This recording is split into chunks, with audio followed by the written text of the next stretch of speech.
Hello and welcome to You've Got Mel. And today our very, very special guest is Annette Whipple. Hi, Annette. Hey Mel, so glad to be here. Yeah, and it's great to have you. This is the first time in months that Facebook is having trouble streaming us.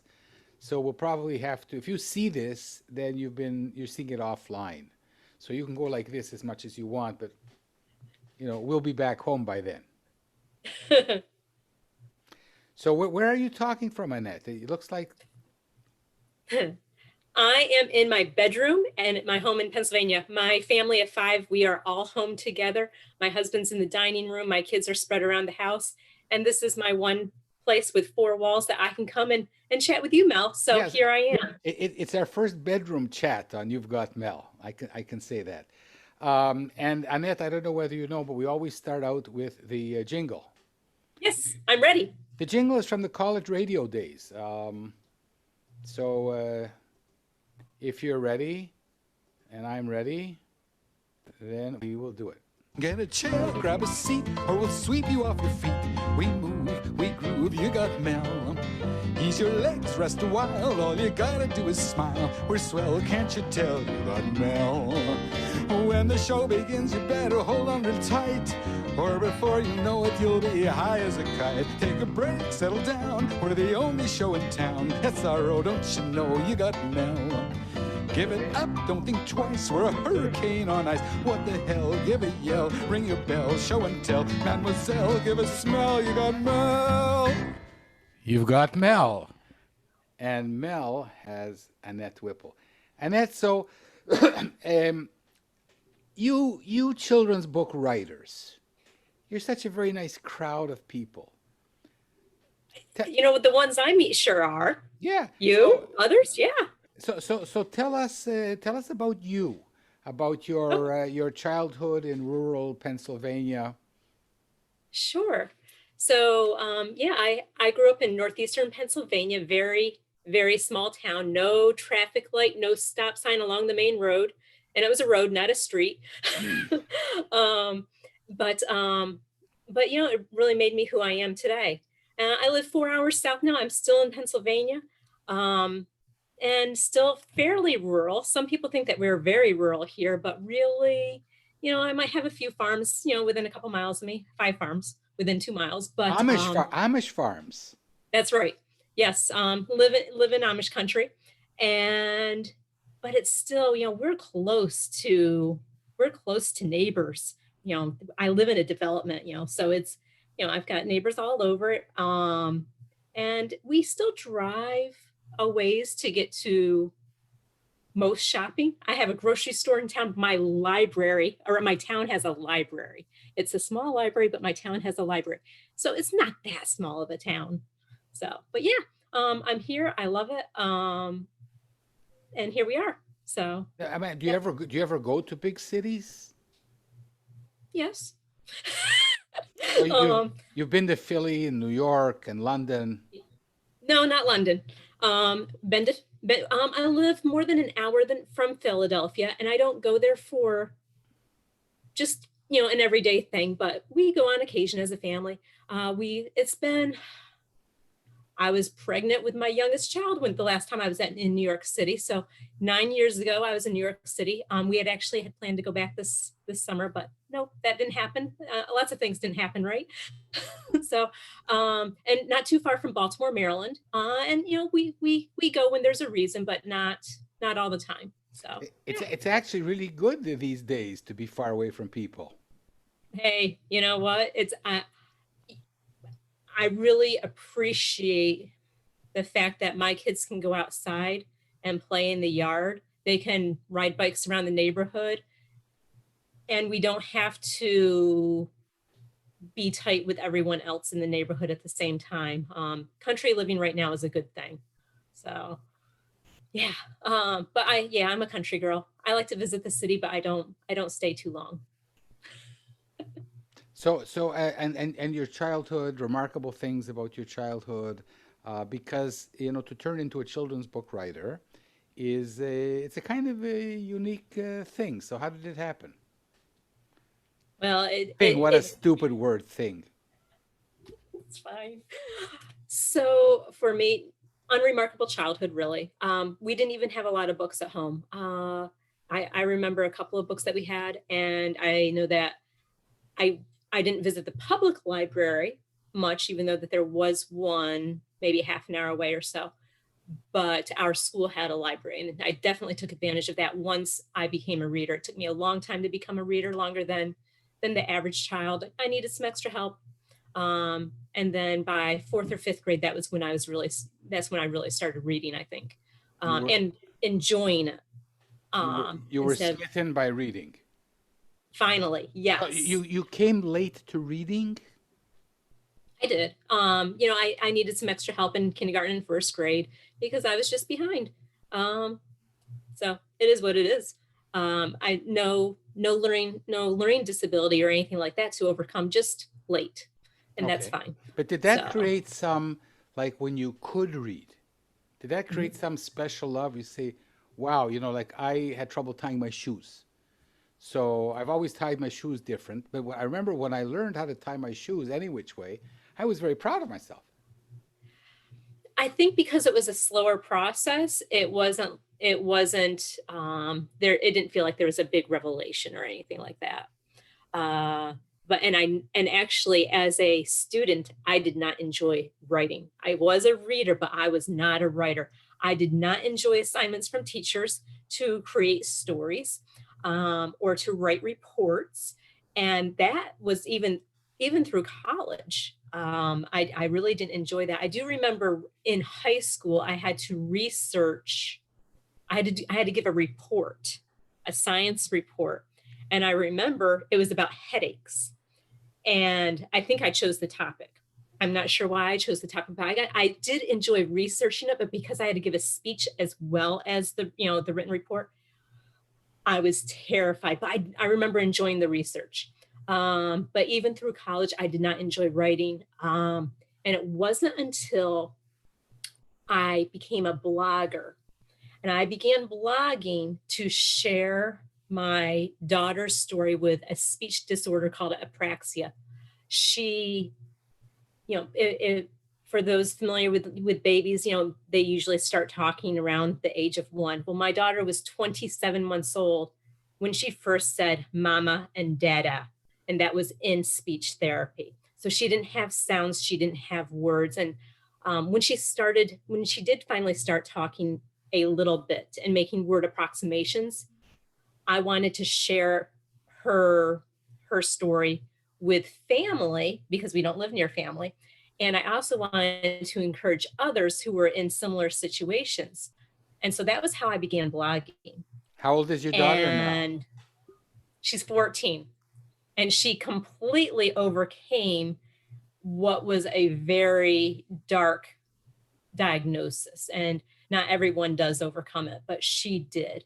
So, and so that's kind of where I began with my writing journey. Although I have to say, a couple of years ago, I was talking to a college friend, and she talked about how I would always send her letters during, summer break, that kind of thing, and expected her to write back. I enjoyed letter writing, and I didn't realize that not everybody did.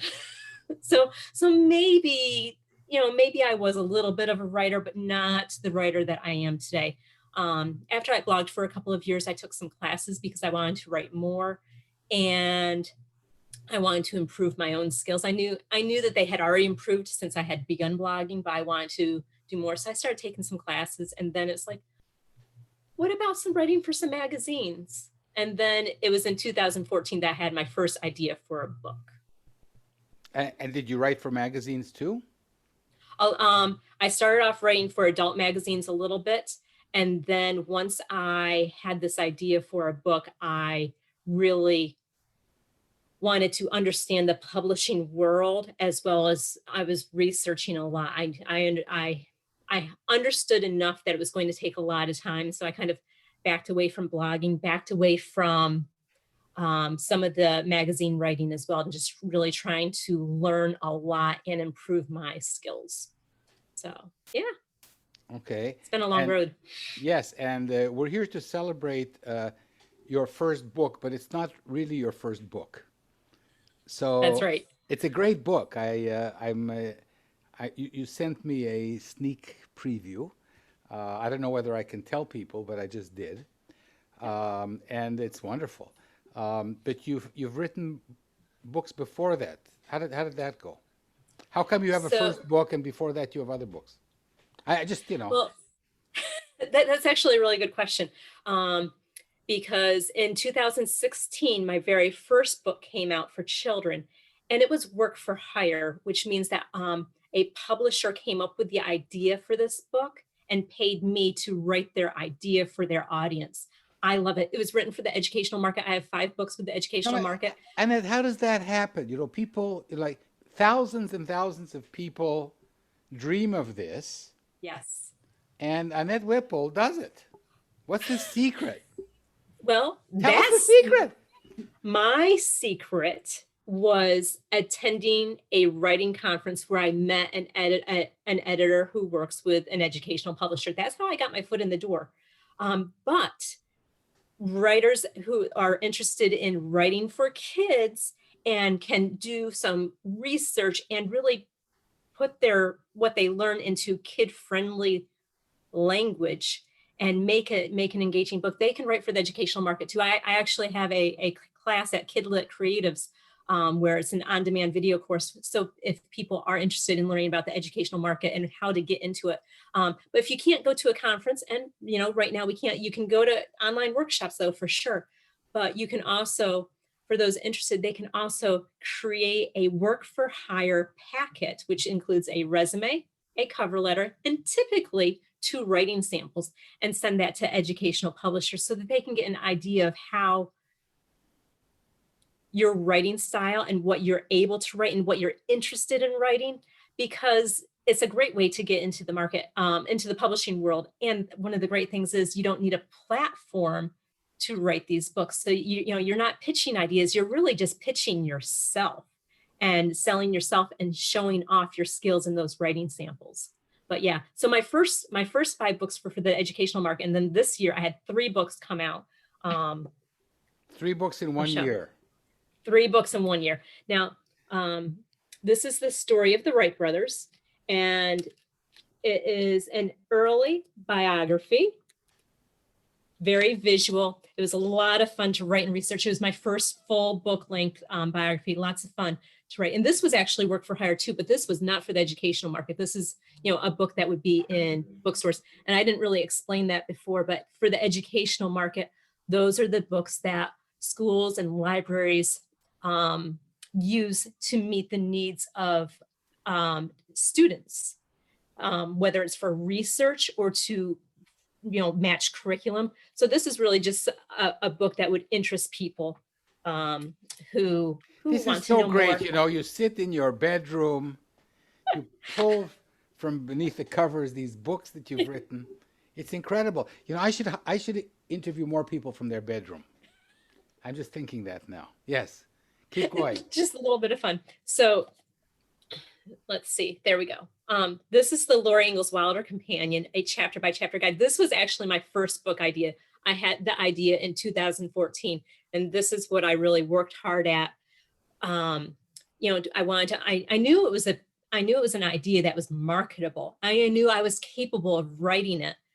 And I got the idea actually from, well, I didn't know at the time it was a mentor text, but I was reading a book about Narnia with my kids, The Chronicles of Narnia. Yeah.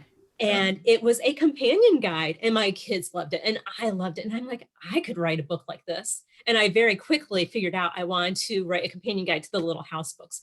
And so it took a long time to make it all happen. So there are 75 activities, but there's also lots of information about pioneer living and the real Laura Ingalls Wilder and her family.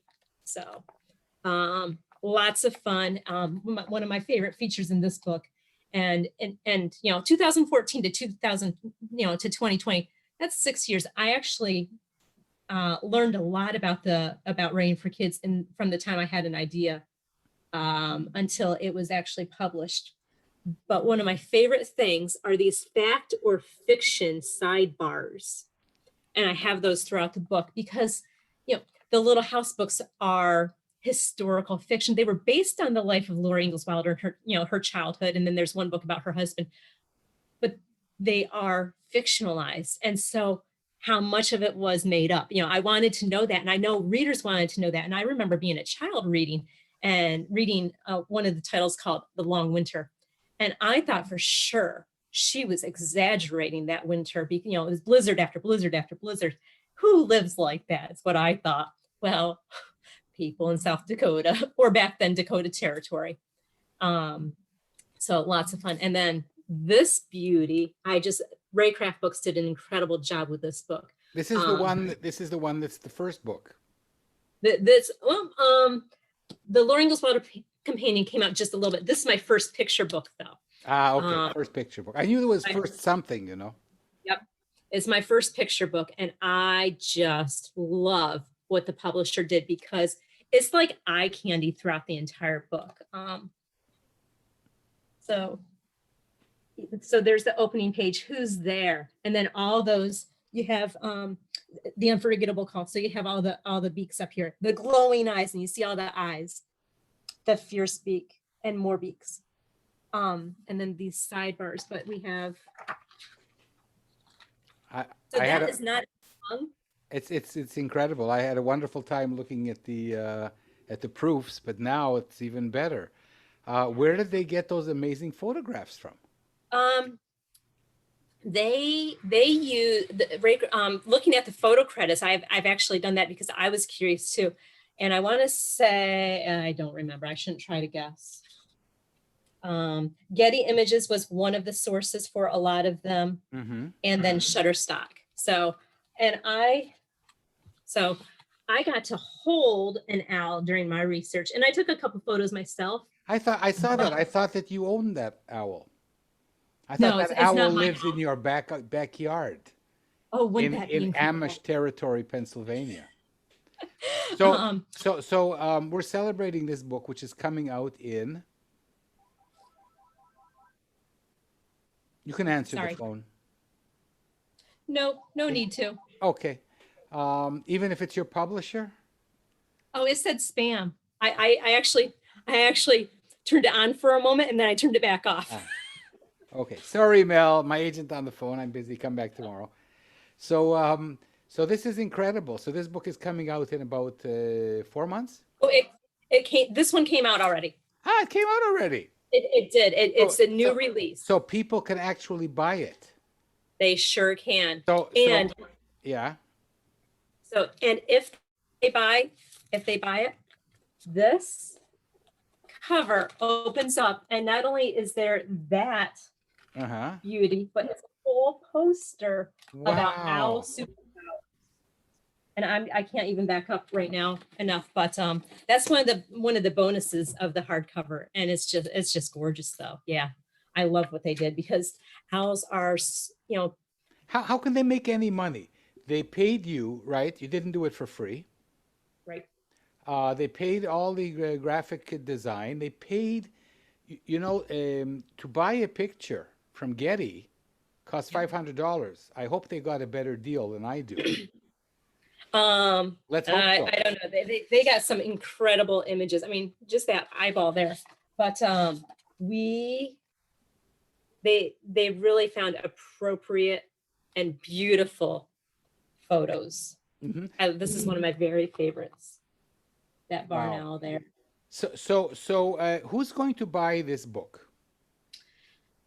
Hopefully, lots of teachers and librarians, and then parents who see it in the bookstores, because really, it's the adults who have read it have really appreciated it and enjoyed it, but it's really meant for kids and just to pique their curiosity and make them think, oh, really? And, just to have fun with owls. So this was your idea. You pitched this project. So you must Yes. love owls, or you just... I do. You do love owls. I've had a long fascination with owls. When I was a girl, my grandma collected owl figurines of all sizes. And I didn't really learn a lot about owls as a girl, but when I I was a teacher once upon a time, and after college, my first teaching job was as an environmental educator. And every week I got to take a group of middle school students out into the woods, and we went hiking, and we did some neat things throughout the week. But it was a different group each week. So I actually taught about owls each week, and we dissected owl pellets every single week. Oh, I And so thought you were that going to was say you dissected owls. Oh, no. no, Okay. no, I don't want to do that. So that was really when I became fascinated with them. And then, so I had a lot of background knowledge before I started writing this. But I actually started, I think I started writing it about 2015, maybe 2016. And it just wasn't right. I wanted to write a book for older readers, and I wanted to be full of information because there's so much fascinating information about owls. But when I pared it down to be picture book length and to really, and with each of those page spreads asking a question and answering it, when I pared down the information to do that, and then I also added humor in these who knew sidebars. When I did that, that was when it's like, okay, now I've got a book, because even though I'd worked on it for years off and on, it just wasn't ready for any audience. Yeah, it was full of information, but it was still too teachery, and that was the teacher in me. It was still just a little bit too not quite engaging enough to really sell it to a publisher. So it is an incredible book, and I hope that when we get this online and on Facebook, please write the details where you can buy it. Please Okay. write the details of the website where you help people. Okay. I'm going to sign up for sure. I always need help. And you told me you were shy, and you don't sound shy at all. No, no, once upon a time I was shy. Oh, okay. Not so much now. When I probably for at least the first 30 years of my life, doing a presentation or even chatting, knowing that people would be looking at me online, would have terrified me. I mean, I remember anytime I was required to give a speech, I was literally visibly shaking. And something happened in my 30s, and hey, I love to teach even adults now, and Even. and well, my heart is really for the kids. Yeah. I was a teacher for about 10 years, a classroom teacher. How old And were now how old were your students when you taught? I have taught as old as ninth grade and as young as first grade. But that first and third grade were probably my favorites when I was teaching, which is about 6 and 7 years old, and then 9 and 10. No, 8 and 9 years old. And this book, this owl book, it kind of spans those years. It's It it's really does. it's not Who Knew by Annette Whipple. Is I love that, by the way, very clever. Is a book that it's a picture book, but it's not a picture book. It's not like when we think about a picture book for pre-readers. It's a picture book for kids who can read. So it's like it's somewhere in the middle, isn't it? Yes. It's an informational book. It's full of great information, but you know, I've learned recently, inspired by a teacher friend of mine, that really calling books like this a picture book might make those older kids say, "Ooh, no, that's for little kids. That's not for me." But my friend Debbie, she uses the term illustrated text for her eighth graders. She uses picture books with her eighth graders because really these days so many books are written for older kids. So what would you call this? It is a picture book. It's not a picture book for preschoolers. It's not a book where you're going to have a 3-year-old on your lap necessarily. You might, and especially if they really like those visual images, but it's really more for the school age kid.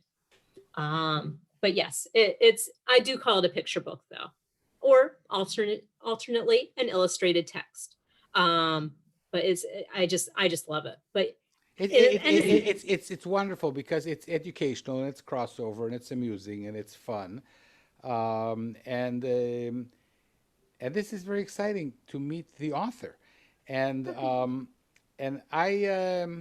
what I want to know is I have this theory about writers that I can share with you, and I think that we all get stuck at some age, stuck in a good way, that our own this is my theory, and you can shoot me down in flames, that the reason I write for 5 year olds is because I'm a 5 year old.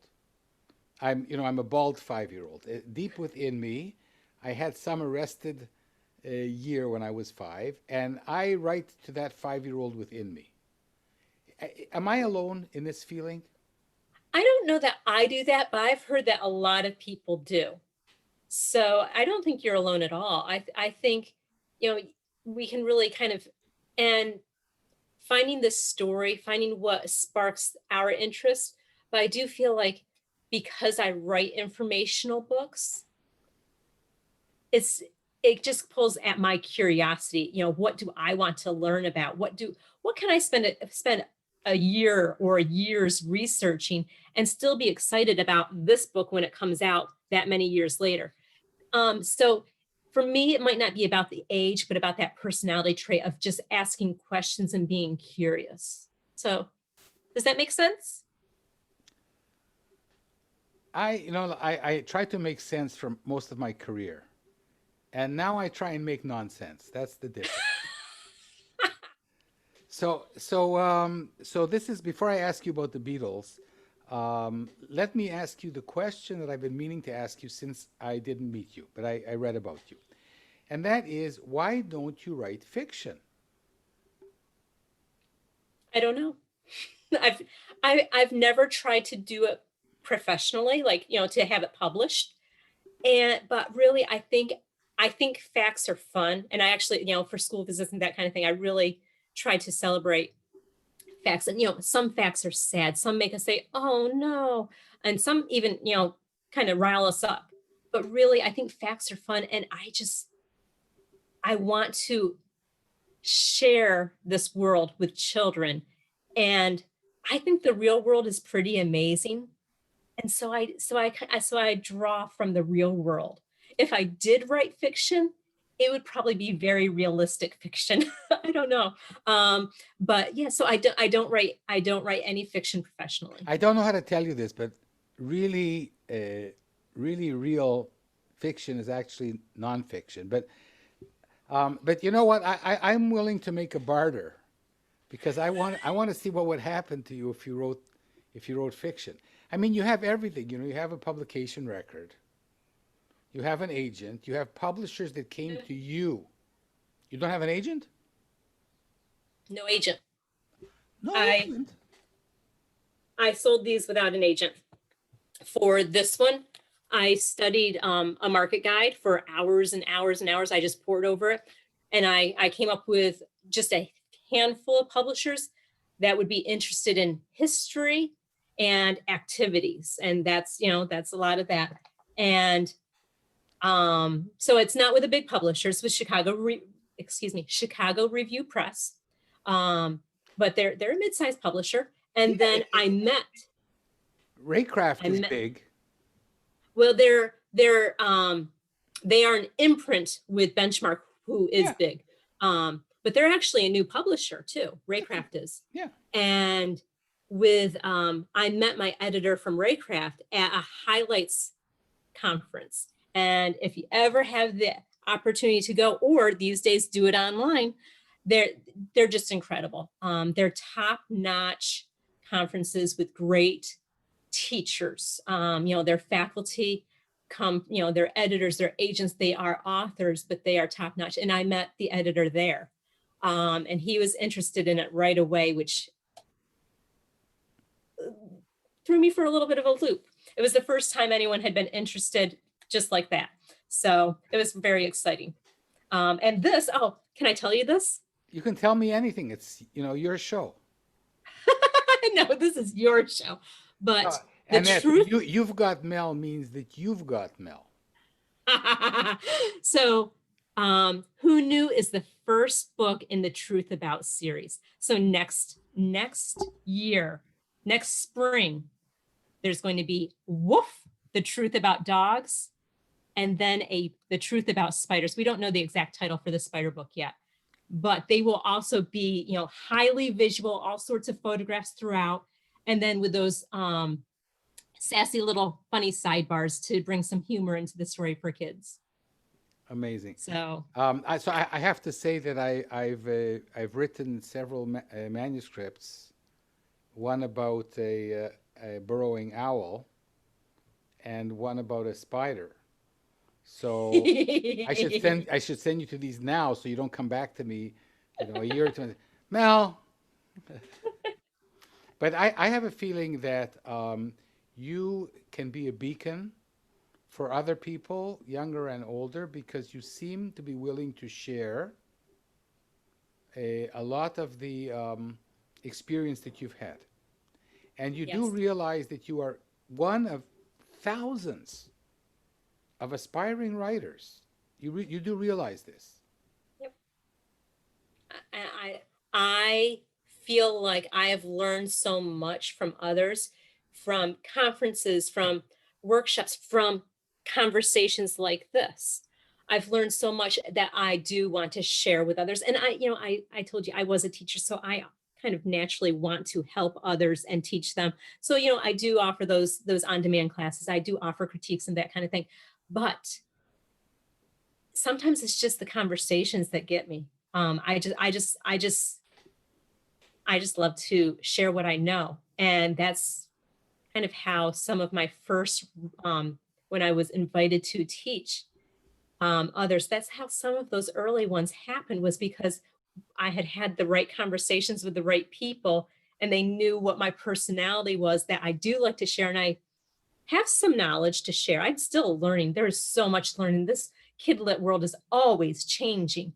But if I can help someone, I want to. We have to talk. We have to talk. So I don't know whether you've seen You've Got Mel, but I usually embarrass people at the end, not what you think, by asking them about the Beatles. Do you like the Beatles? Sure. How's that for it? I do like, I'm not a passionate Beatles person, but yes, I like the Beatles. How's Okay, that? I'm not a raging fan, but I'm a that's fan. fine. But I haven't embarrassed you yet. No. Do you have a favorite song of the Beatles? Can you name a song of the Beatles? Well, yeah. Let It Be, Hey Jude. Okay. And now, to show how amazing you are, I'm going Yes. to ask you to sing a few bars for our audience. Okay, Mel, this was not in our agreement, because something that you don't know about me that we just didn't have time to talk about. I can't even clap and sing at the same time. I can't even sing Twinkle Twinkle on tune. Is Okay. it in tune or on tune? I don't know. Okay. But So that's I'm going to give you a break now, which I've never you're done gonna I've never done this on this show, but I'm going to let you off the hook. you need to. Because It's for everyone's benefit. no, because I believe, and remember, I used to be a scientist, that everybody can sing. But once in your life, when you were 6 or 8 or 10, somebody told you, Annette, you're singing off key for some reason. So I'm going to let you off the hook from singing Let It Be if you sing Twinkle, Twinkle, Little Star.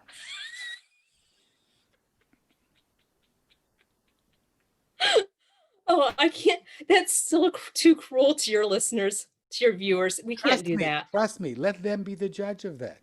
Oh no. Oh no. I'll start for you. Twinkle.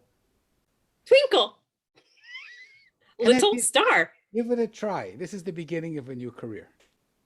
Mel, I have to refuse you on this. Really, it's that bad. I will say it for you though. Okay, say it. Because Say I it. can But can you say it with feeling? probably. Go Twinkle, for it. twinkle, little star, how I wonder what you are, up above this world so high, like a diamond in the sky. Twinkle, twinkle, little star, how I wonder what you are. There. This has been incredible. I'm still going to get you to sing, maybe one of these days soon. And this was incredible. Annette, I'm so happy that you agreed to be my guest on this crazy interview show. Me too. It's been a And lot of fun. yeah, and I would like to continue offline. I have a lot to learn from you, and at least I can teach you to sing. You can try.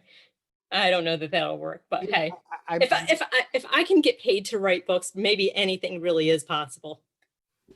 you see, you have a ton to share with the world, and this has been just a little tip of the iceberg of Yep. Annette Whipple, and I'm incredibly honored that you were here. And don't forget when we get this up to put all kinds of this is where I offer this, this is where I offer this. In brackets, Mel for you, it's free. This is where I offer that, and my new book is here, and I can tell Okay. the audience that I've had a look, and it is whoo.